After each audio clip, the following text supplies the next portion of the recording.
이번 작품은 김정한의 모래톱 이야기입니다.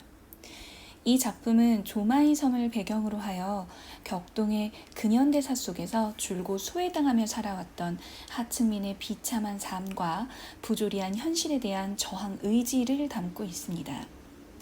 조마이 섬의 소유권 변천 양상을 바탕으로 이 글의 갈등 양상, 그리고 시점의 효과를 생각하며 소설을 읽어봅시다.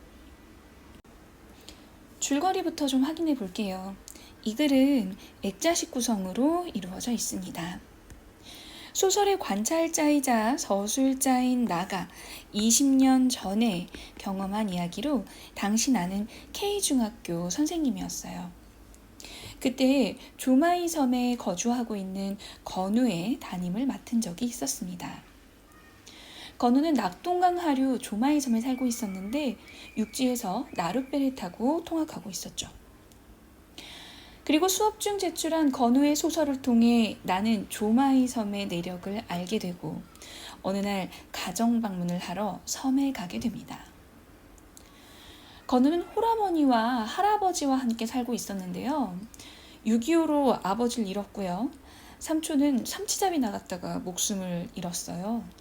어부인 할아버지 갈바세 영감의 벌이로 인해 생계를 근근히 유지해 가고 있었죠. 방문이 끝나고 가던 중 나는 건우 할아버지인 갈바세 영감과 송아지 빨갱이라는 별명을 가진 윤춘삼 씨를 만나게 되죠.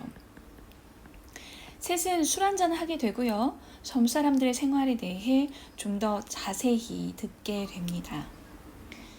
그간 섬 사람들은 갖은 노력을 통해 삶의 터전을 개척해 왔습니다. 그렇지만 한 번도 제대로 섬을 소유한 적은 없었죠. 특히 구한말 이래로는 섬 사람들의 의지와는 상관없이 일제강점기에는 일제에 의해 그리고 해방 후에는 국회의원과 유력자들에 의해 땅을 빼앗기고 착취당해 왔음을 알게 됩니다. 그해 여름, 방학이 끝나고 개학한 뒤 나는 건우로부터 섬마을에 방문 초청을 받습니다. 날짜를 정한 참에 비가 내리기 시작하고요. 큰 장마가 지며 홍수가 납니다. 나는 섬 사람들이 걱정되어 낙동강 하구에 갔다가 건우의 이야기를 전해 듣게 됩니다.